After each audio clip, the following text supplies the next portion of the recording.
micrófono ya está al aire.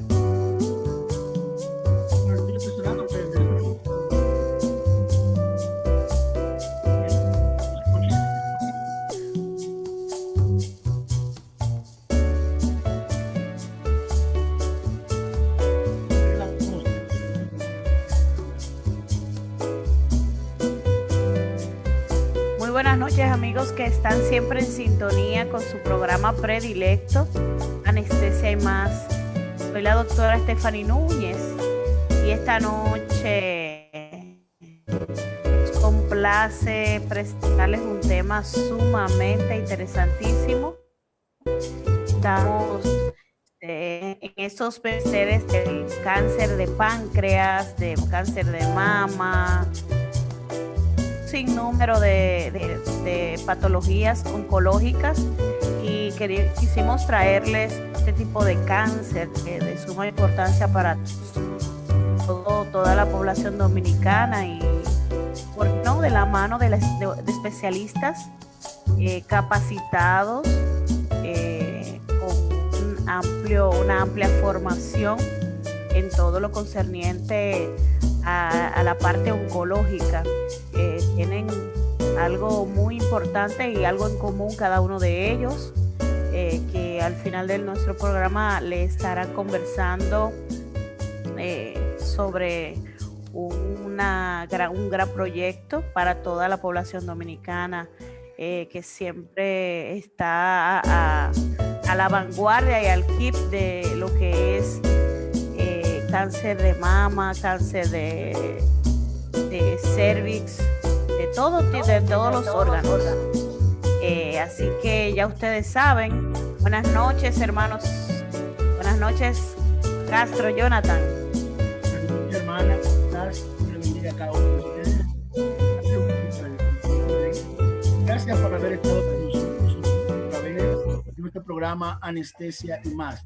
De verdad que para nosotros es un placer cada noche poder, o cada jueves, transmitir hacia ustedes un poquito de lo que tiene que ver el quehacer médico, algunas de las especialidades más importantes, temas que sirven para educación a la sociedad, así contribuyendo un poquito con el conocimiento y así la orientación adecuada en lo que es materia de salud. Así que, Núñez, hoy tenemos un tema interesante, como tú hiciste la introducción, y a la verdad que nos complace de verdad el invitado que tenemos o la invitada que tenemos esta noche. Y para nosotros de verdad es un gozo, porque es una persona que conocemos. Tal vez tú la conoces hace más tiempo que yo, pero realmente y en su formación de cirujana, así que puedo dar fe y testimonio de la capacidad que tiene. Y de verdad que sí. ¿A quién tenemos hoy, Núñez? Antes de irnos, para nosotros introducir entonces todo lo que es el background de Lisette. Así es, nosotros tenemos esta noche la doctora Lisette Guzmán, cirujana general del Hospital Docente Padre Villini. Dentro de su formación hizo la especialidad de oncología, la subespecialidad de oncología en el hospital, en el Instituto de Oncología Dr. Heriberto Peter. Tiene un entrenamiento en laparoscopía avanzada en CECIN Corrientes, Argentina. También maneja patologías mamarias en el Hospital 12 de Octubre de Madrid, España, y perteneciente al grupo CEO de Unidad Oncológica Integral. Es un amplio, una amplia formación que tiene nuestra querida doctora Guzmán, muy buena en su área, como el grupo que también le acompaña en su formación, una disciplina, una entrega a estos pacientes que, aparte de tener su daño ya per se de la patología, tienen lo que es el daño emocional, tanto del paciente como del familiar. Y nosotros como médicos nos identificamos con este dolor y tratamos de llevarle la parte paliativa y quizás un poquito la solución de lo que es el cuadro que estos presentan, tanto la parte analgésica en la anestesiología, y ellos en su parte ya de quirúrgica clínica, y hacen de la vida del paciente un poquito más llevadera. Buenas noches, Lisette. Buenas noches, 1.000.000 de gracias, es un placer de estar aquí compartiendo con ustedes en este bonito programa. Realmente lo voy a ser sincera, yo no lo conocía, pero al ver la página en Instagram veo que han seguido un protocolo de hablar con médicos no solamente de diferentes áreas que son como especiales, sino de médicos jóvenes, que tenemos cosas que decir y que está súper bueno que nos escuchen no solamente en la radio, en la televisión, sino en Facebook, donde es como decía el doctor Castro, hay que llegar a la población de manera llana y sencilla y con informaciones que logremos como rescatar la salud dominicana, que es algo que ahora mismo ha perdido un poquito de credibilidad y un poquito de lo que podemos hacer por el paciente, porque ya el paciente generalmente cuando logra llegar, llega un poquito tarde. Pero encantada de estar aquí con ustedes y de estar aquí con personas conocidas. Gracias. Así es. Nosotros siempre nos tratamos de enfocar en dar a conocer la población que joven, quizás un poquito más, ya más adulta, que ha venido teniendo una formación en diferentes áreas y ámbitos, y que los conocimientos, al igual que las personas, cambian y hay que dejarse ver, hay que darle a conocer a los pacientes y a los usuarios que van a los diferentes hospitales la diversidad o la información precisa, porque muchas veces teníamos una patología y no sabemos qué médico asistir, si al ortopeda o al reumatólogo. Entonces no conocemos al reumatólogo, pero conocimos o una terapia o un cirujano, voy a un cirujano general o a un oncólogo, sí. ¿A quién voy? Entonces tratamos de siempre de dar esas pinceladas y de llevarle la solución que pueden hacer desde la casa en estos tiempos de pandemia, justamente que todo es digital. Cibernético, claro. Así es. Así. De la mano entonces de especialistas jóvenes que tienen el conocimiento, que tienen el entrenamiento, porque se pone a ver personas que traemos aquí, igual que tú, que vienen y tú le lees el currículum y dices, bueno, esta gente tiene 40 años ejerciendo medicina. Sí, claro. Sin embargo, gente joven que ha dedicado su vida al entrenamiento para poder dar un buen servicio a la población que necesita. Así Bien, es. hoy vamos a hablar de lo que es cáncer de páncreas, Stephanie, y es un tema interesante de manos de un cirujano oncólogo, y por ende entonces vamos a entrar en materia para dar conocimiento a la población sobre este tema. Así es. Una de las cosas que nosotros... Bueno, ¿te iba a decir algo, Núñez? No, así es que eso hay que entrar en materia para que las personas se pongan en sazón y hagan sus preguntas por la transmisión en vivo. Es así. Una de las cosas, Núñez, que uno está viendo es que hay muchas especialidades como tú mencionabas y que van de aquí, de repente el ortopeda, el reumatólogo, pero son un dolor que yo tengo, pero hay diferentes personas que me pueden tratar ese dolor. Así mismo pasa en la cirugía, hay una serie de personas que están rehaciendo su función, tratando diferentes partes de la cirugía, y vemos que Lisette tiene un entrenamiento o una subespecialidad en cirugía oncológica. ¿De qué se encarga realmente la cirugía oncológica, para que la gente entienda antes de meternos directo a lo que es el cáncer de páncreas? Bueno, la cirugía oncológica, yo le decía a Stephanie, hay que saber lo que es la cirugía oncológica, porque es como dicen, me salió una bolita, voy a un cirujano general, voy a un cirujano oncólogo, voy aquí.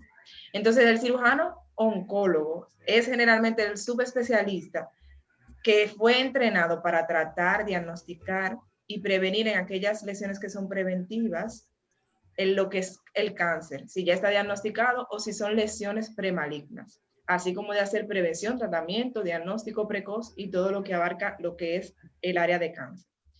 Pero no solamente el área de cáncer, sino, como lo acabo de decir, las lesiones premalignas, como son las lesiones de mama, los pólipos en el colon o los pólipos o metaplasias en el tracto gastrointestinal, no solamente en el esófago, sino también en el estómago, y otras lesiones que son como una puerta de entrada a lo que es un diagnóstico ya de cáncer per se. ¿Por qué? Porque nosotros somos entrenados en las cosas que hay que quitar, las cosas que hay que tratar con quimioprofilaxis y las cosas quizás que hay que radiar. para evitar tener un paciente ya con un carcinoma invasivo de cualquier área del cuerpo que se vaya a otros lugares. Ok. Entonces, tú más o menos respondiste a lo que sería nuestra siguiente pregunta, pero claramente delimitaste. ¿Cuándo ir al oncólogo? Sí, ¿verdad? Entonces, una de las cosas que yo quiero saber, bueno, yo como paciente, ¿cuándo sé diferenciar esa parte? Bueno, esta bolita no es del cirujano, esta sí, esta no. ¿Cómo yo lo hago? ¿O es el cirujano general que me dice, mira, no, esto es de oncología, esto no? ¿Quién delimita esa parte?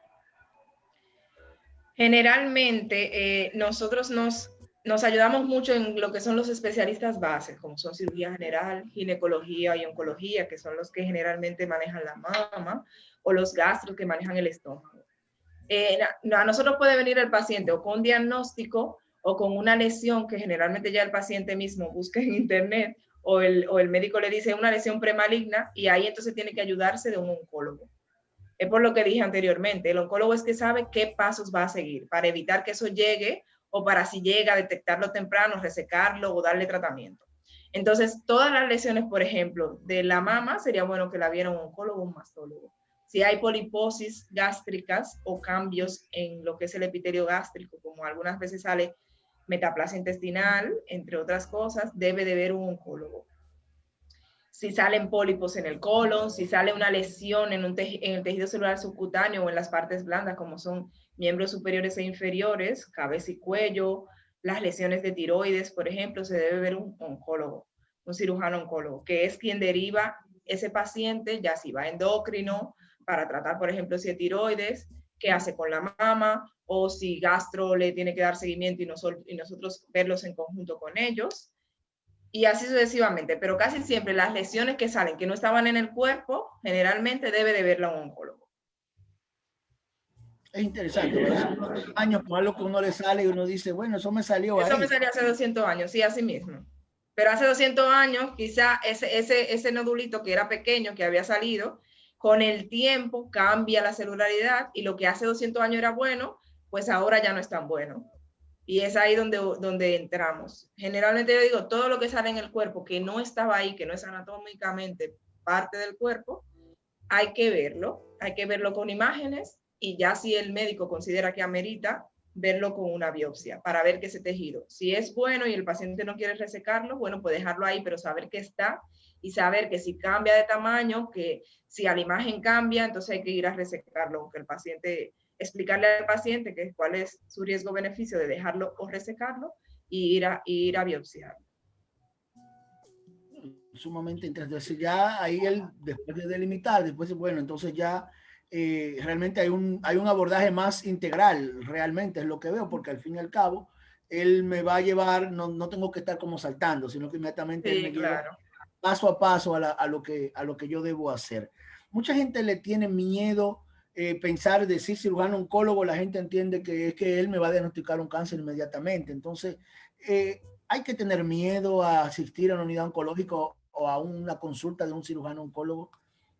¿O cuáles son los principales miedos de la gente que va a la Nosotros consulta? tenemos, los nuevos tenemos un dilema. O sea, no tengas miedo a ir al oncólogo, es mejor.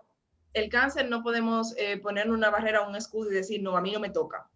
Entonces, lo mejor que tenemos nosotros, herramientas a la mano, que ahí vamos de mano con el paciente, es detectarlo temprano. Mientras más pequeño, mejor, porque su pronóstico es mejor, el tratamiento le va mejor al paciente.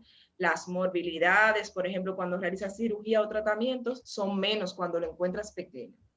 Es lo que yo siempre le explico a las personas. No es lo mismo encontrar un granito de habichuela que encontrarte una toronja en cualquier lado, porque esa toronja va a otros lugares, invade otros órganos, y entonces la resección se hace difícil. Entonces, no hay que temer para ir al oncólogo. El oncólogo es un subespecialista que está súper preparado en o quitar o dejar o ver o vigilar. Y entonces es mejor tener de la mano a alguien que te puede defender, porque no hay escudo en ese momento, y tenerlo ahí de la mano de la familia, lo que sea. Siempre decimos, ¿cuál es el médico que viene a la familia? No, pues lo mejor es tener un oncólogo en la familia. Todo el mundo dice que a sus órdenes, ¿no? A mis órdenes no. Pues sí, es mejor.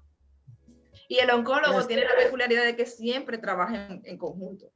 El oncólogo no trabaja solo, el oncólogo tiene su gastro, tiene el endocrino, tiene el oncólogo clínico, radioterapeuta, que es un beneficio para el paciente, porque las terapéuticas siempre son las más avanzadas, son protocolizadas generalmente, porque el paciente debe de ir a un protocolo a seguir, y le va mucho mejor al paciente cuando tiene un equipo médico en conjunto.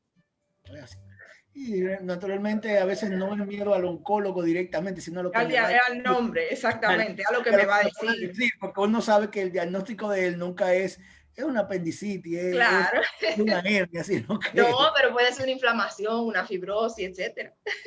Nosotros tendemos a siempre irnos a lo peor. Nosotros siempre Yo siempre digo, pero nosotros también vemos cosas buenas, no solamente vemos cosas malas. Eso es así, eso es así. Bien, entonces ya entrando un poquito en materia acerca de lo que es el cáncer de páncreas, es bueno, Lisette, que les recuerdes a nuestros oyentes dónde está el páncreas, qué es el páncreas, para que ellos entiendan entonces después cuáles serán esos síntomas importantes sobre el cáncer de páncreas. Bueno, mira, el páncreas es una glándula que tiene dos funciones, una función de secreción exócrina y endócrina. Nos ayuda a la digestión y nos ayuda a controlar, para que lo sepan más en llano, a controlar el azúcar en la sangre, por ejemplo. Entonces, es un órgano, o sea, el tema es súper interesante porque es un % muy menor de cánceres, pero es un poquito devastador por la zona donde está. Es una glándula que está en el retroperitoneo. Y el retroperitoneo es lo que está pegado a la columna. Quiere decir que ya cuando ese órgano está enfermo, cuando lo venimos a detectar, ya es porque está un poquito grande o está haciendo algunas sintomatologías que son devastadoras para el paciente. Entonces, no sé si lo quieres más profundo o ahí está. No, ahí está perfecto, la gente ya sabe que es el órgano que se encarga de... Claro, que se encarga de manejar el azúcar y eso, pues ya con eso yo creo que más o menos la gente se ubica rápidamente. Es lo que se daña también cuando la diabetes está atacando. Sí, entonces ya la gente tiene el contexto ahí. Y hablaste acerca de algo de frecuencia, de que posiblemente es menos frecuente que los otros. Entonces, ¿cuál es la estadística acerca de este tipo de cáncer en la población? Mira, los oncólogos seguimos varias instituciones internacionales que generalmente anual hacen estadísticas. Y según, por ejemplo, yo revisando así para traerle a ustedes lo último, el Observatorio de Cáncer, que es internacional, que es global, diagnosticó en el 2018 que habían 450,000 casos que se diagnosticaron a nivel mundial, ocupando como un 2.7% de lo que son los diagnósticos por cáncer. Entonces, de ese diagnóstico por cáncer de 450,000 aproximadamente, fallecieron 430,000 personas de ese diagnóstico, lo cual le confiere ser la séptima causa de muerte con diagnóstico de cáncer, y no solamente la séptima causa de muerte, sino que el 90% de los pacientes diagnosticados con cáncer de páncreas generalmente fallecen en menos de 2 años. Entonces, hay otras instituciones como es la National Comprehensive Cancer Network, que es una unión de instituciones a nivel de lo que son los Estados Unidos, y también le confiere ser la séptima causa de muerte para el 2019. O sea, le anteceden el cáncer de pulmón, cáncer de mama, que son más frecuentes que él, y como con un 2.0% de aparición y de diagnóstico por cáncer en su población. En nosotros, que también la Globocam, que fue la que dije inicialmente, en el 2018, en República Dominicana se diagnosticaron 335 casos. Y de esos, casi el 50% fallecieron en el primer año. Lo que nos confiere a nosotros un 0.55% de diagnóstico de cáncer de páncreas en nuestro país. O sea que no es tan poquito frecuente. Interesante, sí, que es más frecuente de lo que uno pensaba. Realmente una estadística realmente... ¿Sabe lo que nos ocurre a nosotros con los diagnósticos? Y eso es lo que tú decías, no tenemos identificado a qué médico vamos a acudir, es lo primero. Segundo, generalmente la cultura dominicana es que la vecina es médico, la tía es médico, no médico de profesión, sino médico de que lo ven en Facebook, de que lo ven en las redes o simplemente por costumbre. Y, por ejemplo, si tenemos molestia, dolores, etcétera, pues nos bebemos el remedio de la abuela y no vamos a tiempo a lo que son los médicos especialistas. Eso es así. Hay un grupo y más si es población hombre, que entiende que es fuerte y soporta hasta el último momento, hasta que dice, ya no Que puedo es más, la población individualmente. más afectada en cáncer de páncreas, los hombres. Imagínense. Ay, hombre, pongámonos en eso, oigan eso, no solo próstata. Bueno, pero si lo tenemos casi que obligar para que se revise la próstata en el mes de la concientización para el cáncer de próstata. El hombre hay que empujarlo al médico. Eso es así. Es la realidad. ¿Y cuáles factores involucra que una persona sea más predisponente a cáncer de páncreas? ¿Tiene algún componente hereditario? El 10% de los diagnósticos que se hacen, o sea, de los pacientes con cáncer de páncreas, tiene un factor hereditario. Los demás son los factores que predisponen de los demás por ciento. Prima lo que es los fumadores, que tienen el doble de riesgo de una persona que no fume, y no solamente los fumadores, sino los trabajadores en fábricas que trabajan como con detergente, con asbestos, entre otras moléculas químicas. Esos tienen el doble de riesgo de una persona que no fume y que no trabaje en esa clase de industrias. También se asocia, aunque se asocia genéticamente el 10%, te voy a decir los factores que no son genéticamente y luego te voy a decir los genéticos, se asocia también a pancreatitis crónica. Aquellos pacientes, por ejemplo, que hacen muchas colelitiasis a repetición y que de a ellos se suma pancreatitis crónicas, también tienen un porcentaje elevado, como 1.5 por encima de la población normal.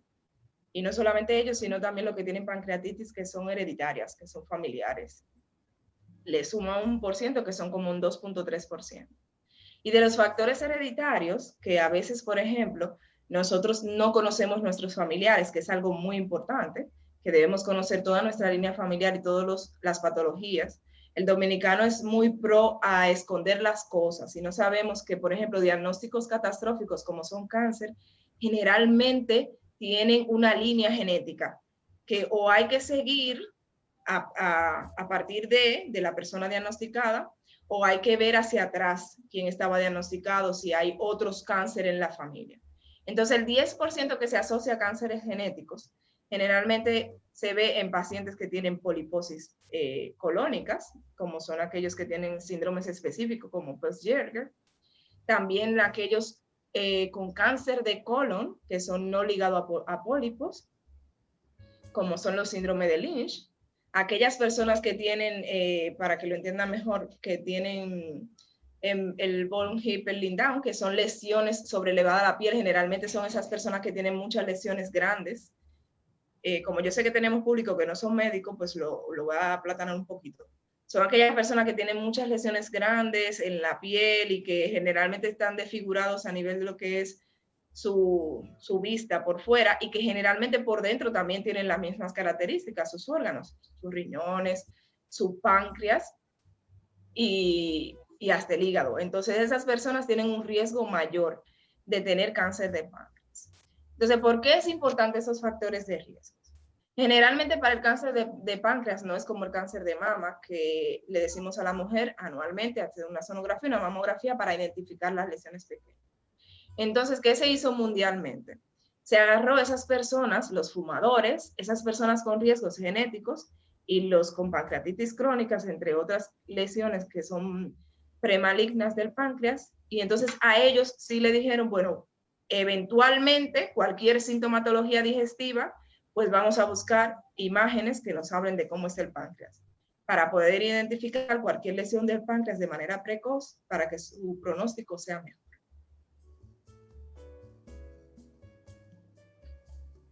Interesante. Entonces, si yo tengo una enfermedad predisponente, ya yo sé que tengo que hacerme un chequeo más rutinario, al igual que las mujeres que tienen una alta predisposición a cáncer de mama o a otra enfermedad. Qué interesante. Si ahí yo identifico cómo puedo cuidarme.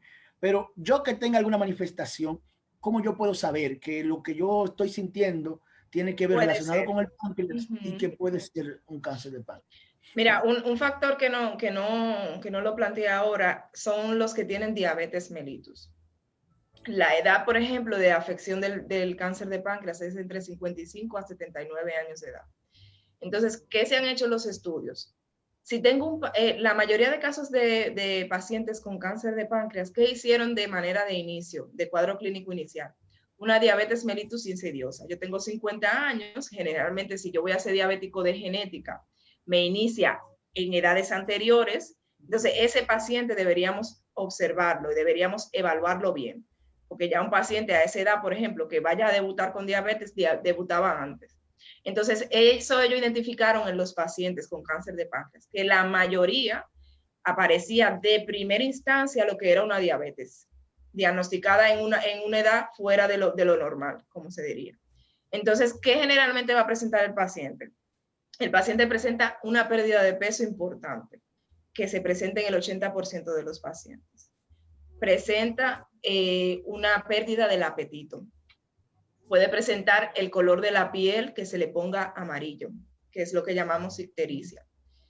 Presenta lo que es un dolor abdominal. Generalmente, ya cuando se une a lo que es dolor abdominal, que no sea epigastralgia, que es el dolor que decimos me duele la boca del estómago, sino quizás un dolor en la espalda, un dolor en el centro del ombligo y que se me va a la espalda. Si lo ligamos con cáncer de páncreas, generalmente tiene un pronóstico un poquito sombrío, o como diríamos malo, porque significa que la lesión ya es un poquito grande y ha avanzado a los nerviecitos que nos inervan esa parte del cuerpo. Entonces, aunado a eso, ¿qué más se ha visto en los pacientes con cáncer de páncreas? Tienen molestias que pueden ser molestias como epigastralgia, como que si tuviéramos una gastritis, y el paciente pasarla desapercibido. Entonces, ya dijimos, náuseas, puede tener vómitos si la lesión es muy grande y está obstruyendo un poquito lo que es el estómago, puede tener la piel color amarilla, que es la ictericia, la pérdida del apetito y lo que es la pérdida de peso importante. Entonces, ya aunado a eso se puede agregar lo que es la ascitis, que nos hace aparentar con una barriga un poquito elevada de tamaño, y la obstrucción, si es importante el tumor. Ya hay una serie de síntomas que yo creo que cualquier persona puede darle una voz de alarma inmediatamente si encuentra ciertos síntomas de eso, pero mira cómo hay síntomas que son muy aparatosos, pero hay otros que son muy simples. Porque son muy similares. A los 50 años, bueno, no es que tengo una diabetes, estoy debutando con una diabetes, y es que estoy debutando no con una diabetes, sino con un cáncer de páncreas. Sí. Qué interesante. Por eso hay que tomar un examen complejo de todas las enfermedades y ir un poquito más allá y no tan simple. Qué interesante conocer estos datos. Luego que ya conozco los síntomas, fui al médico, ya posiblemente tengo un diagnóstico. ¿Hay algunos estudios de imágenes que pueden ayudar a llegar más rápido a un diagnóstico? Sí, claro. El paciente no le gusta hacerse mucho estudio generalmente, pero algo que tienen las patologías oncológicas es que nosotros nos ayudamos mucho de lo que son los estudios de imágenes, porque son nuestros ojos en el organismo de la persona. Y para nosotros es importante, por ejemplo, saber si una lesión se queda ahí o si una lesión se va a otros lados, a los huesos, al pulmón, al hígado, a la sangre, a los ganglios, etc. Entonces, ¿qué se utiliza como estudio de imágenes para si crees que el paciente puede tener un cáncer de páncreas? Lo primero es la tomografía. Una tomografía axial computarizada que nos va a identificar si hay lesiones y si las lesiones son captantes de medio de contraste o si son muy vascularizadas. Entonces, generalmente se podría aunar a eso, hacerle una resonancia magnética, pero no se ha visto diferencia en cuál me da mejor diagnóstico. O sea, que podemos ir de inicio a una tomografía. Y ya si tenemos un paciente que entendemos que está un poquito avanzado, pues podría agregársele, si ya el oncólogo clínico o el cirujano oncólogo precisa, lo que es una tomografía por emisión de positrones, que sí para nuestra población es un poquito costoso, pero nos da muchísimos detalles, y los detalles son los que nos ayudan a tratar mejor al paciente. Interesante. Ya hablaste de comenzar a tratar, y hay que ir con el siguiente punto, es decir, ¿cuáles son las opciones que hay para el tratamiento del cáncer de páncreas? Mira, el cáncer de páncreas es uno de los cánceres que más ataca lo que es el sistema nutricional del paciente, el estado nutricional del paciente. Generalmente ya cuando el paciente llega, o es porque lo llevan, porque es muy frecuente en los hombres, ya yo dije que a los hombres hay que empujarlo al médico, y es porque tenemos una sociedad machista, creemos que el hombre no se enferma, que eso debemos un poquito corregirlo para poder salvar más vidas. Pero ya el paciente nos llega un poquito deteriorado. La cirugía vendría siendo el gol estándar, o sea, el gol estándar es como la terapéutica de oro si lo encontramos en estadios resecables. O sea, lesiones pequeñas de menor de 3 centímetros que no están invadiendo ganglios y que son generalmente con células que son bien diferenciadas. Bien diferenciada quiere decir que al patólogo se le hizo fácil, para que el público entienda, ver las células y se parecen un poquito a las células quizás normal de ese órgano. Entonces quiere decir, si lo descubrimos de manera temprana, la cirugía es lo ideal. Ahora, no es solamente internacionalmente, sino protocolizado está que nosotros podemos usar quimioterapia y radioterapia antes de la cirugía. ¿Qué nos da de beneficio eso? Nos hace que la lesión quizás, si el paciente llegó un poquito avanzado, hacemos que la lesión que era grande se vuelva un poquito pequeña y la podamos resecar. Y podamos resecar con bordes que estén negativos para células malas. Entonces, no solamente eso, sino que nos ayuda a que al paciente le vaya mejor. El paciente es, como yo dije anteriormente, tiene un pronóstico sombrío. Sombrío quiere decir que un cáncer de páncreas, no porque sea difícil de tratar, sino por lo avanzado que generalmente llega y por lo difícil de acceso del páncreas, el pronóstico de vida es un poquito disminuido.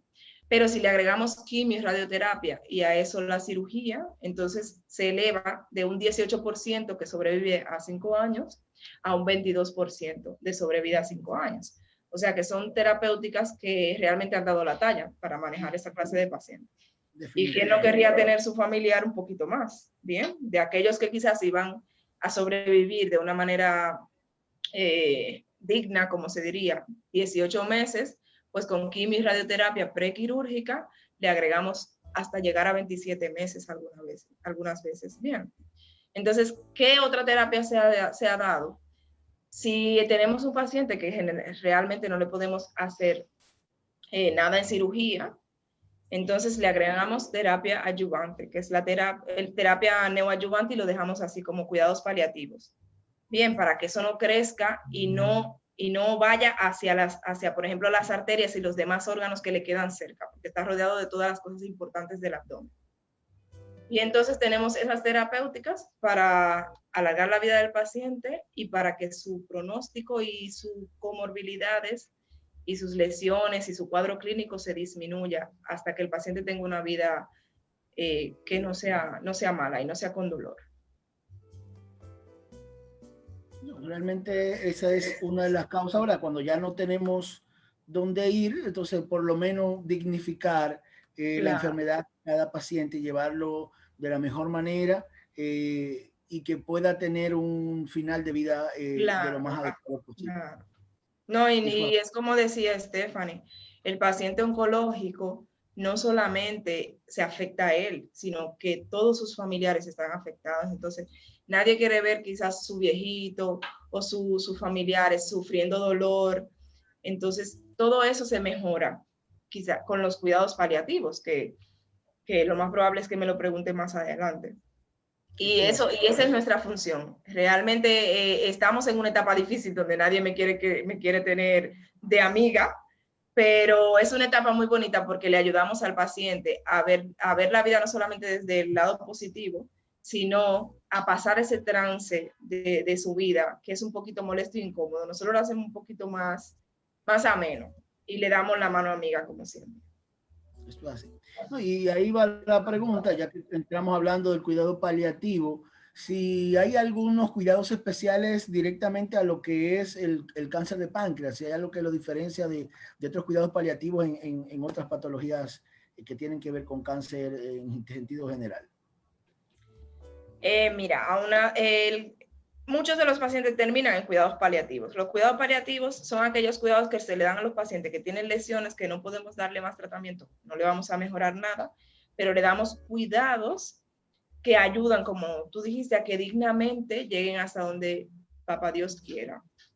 Entonces, en el paciente, por ejemplo, de páncreas, que generalmente tiene lesiones grandes que obstruyen las vías biliares, sí está la opción, por ejemplo, de ponerle lo que son prótesis endógenas, ya sea por endoscopías, o ponerle, por ejemplo, drenajes externos a la vía biliar. Esos son cuidados paliativos propios de ellos. Otros, ¿cuáles serían?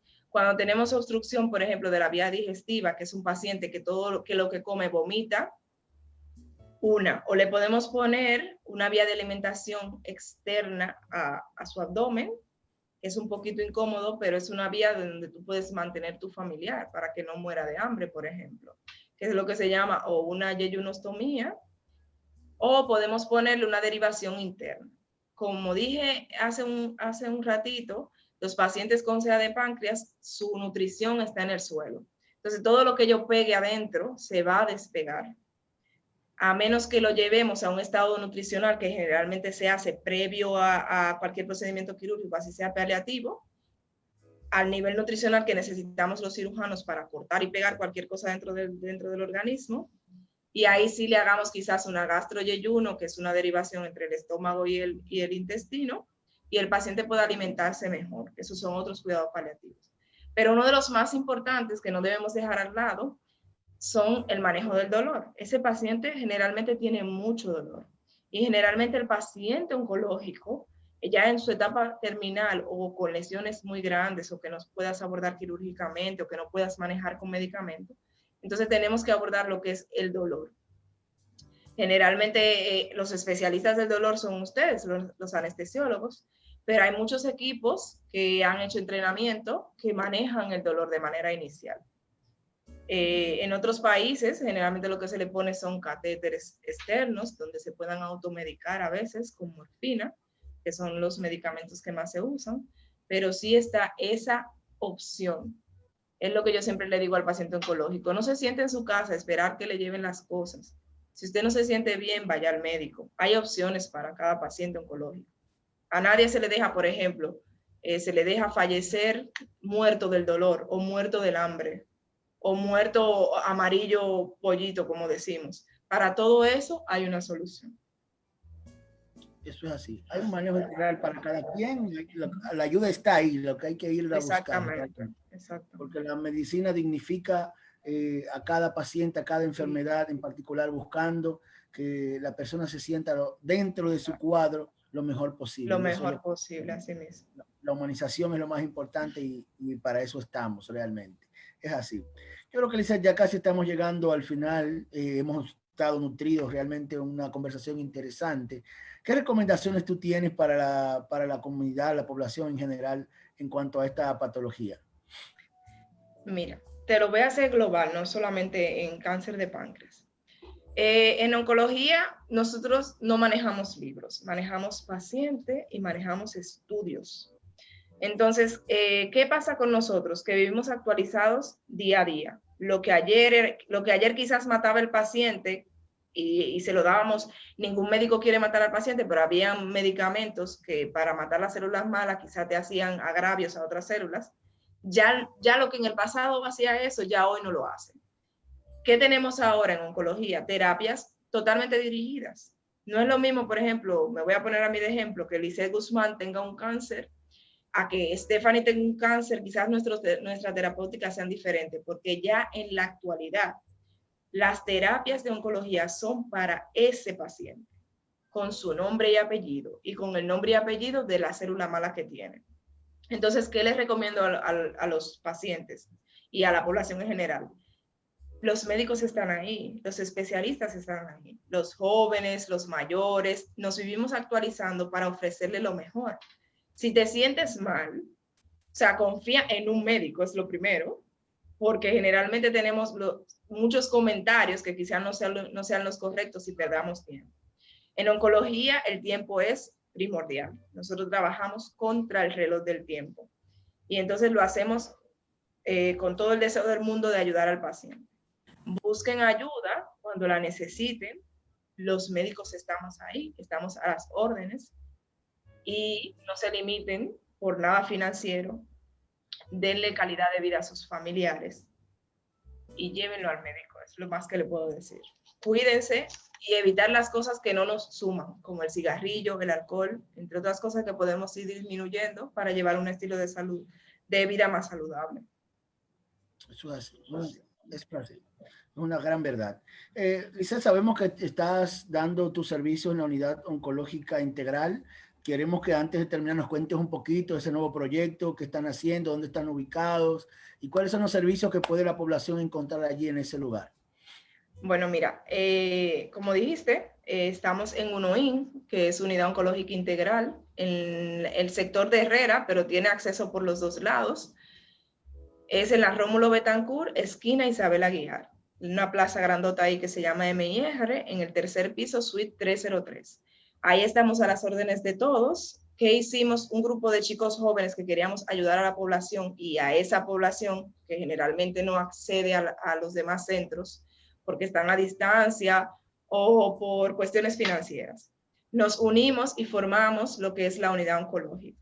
¿Qué tenemos allá? Tenemos especialistas de cirugía oncológica, ginecología oncológica, radioterapia oncológica, oncología médica, gastro, cardiología, nutrición para pacientes oncológicos, fertilidad, que es un punto muy importante para los pacientes oncológicos, que no solamente son pacientes adultos, sino que tenemos pacientes jóvenes, uro-oncología, y hemos ido agregando otras especialidades como coloproctología por el área del cáncer en lo que es la circunferencia anal, entre otras cosas, y así hemos ido creciendo.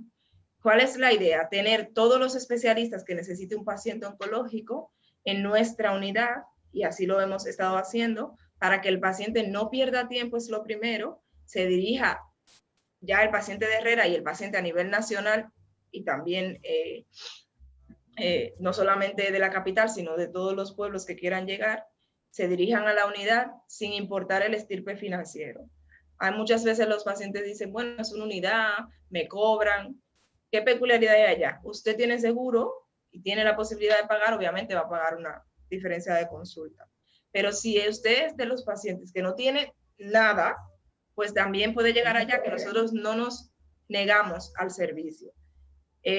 Todos somos jóvenes, todos queremos brindar una medicina de corazón y disminuir la mortalidad por cáncer a nivel de República Dominicana, que es donde tenemos el acceso, dándole el servicio a esos pacientes y dándole el apoyo psicoemocional que necesitan. Entonces, para los contactos, el teléfono es 809-530-1057.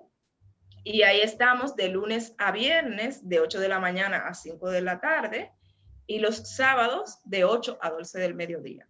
Para hacer sus citas de cualquier tipo de los médicos que le acabo de mencionar, pues llaman y estamos accesibles a todos. Llaman y dicen lo que necesitan, y ya la secretaria, que está un poquito entrenada en ese aspecto, pues entonces lo dirige a un médico adecuado. No se restrinjan, estamos ahí y somos muchos para darle el servicio con el mayor amor y la humanización que necesita la población dominicana. Qué bueno que hay proyectos jóvenes de mayor acceso en un nivel de la población donde yo sé que la gente dice, bueno, aquí si está más o menos cerca de Herrera tiene que ser más barato que la que está por allí. La gente lo va relacionando así, déjenme decírselo. Sí, claro. La gente piensa que si es caro o no. Y qué bueno que hay un proyecto como este, porque realmente este país necesita todavía muchos proyectos más como este. Y qué bueno que un grupo joven, conozco muchos de los cirujanos que están formando parte de esta unidad y realmente me alegra de que estemos encaminando a esta parte. Así que yo sé que prontamente van a tener también la idea de seguir ampliando los servicios allí, medicina del dolor, una serie de cosas que van a ayudar mucho a la población dominicana. Nada más nos queda agradecerte, Lisette, por haber compartido con nosotros todo esta noche. Realmente nos nutrimos mucho. Yo sé que nuestros oyentes también se nutrieron mucho de todo lo que tienen que ver estos conocimientos. Y ya eres parte de nosotros, así que hay otros temas más que vamos a poder abordar o con algunos de los médicos de la unidad que también vamos a poder invitar para seguir compartiendo con la población temas oncológicos como este que van a ser de mucho provecho para todos. Así que muchas gracias por haber asistido con nosotros.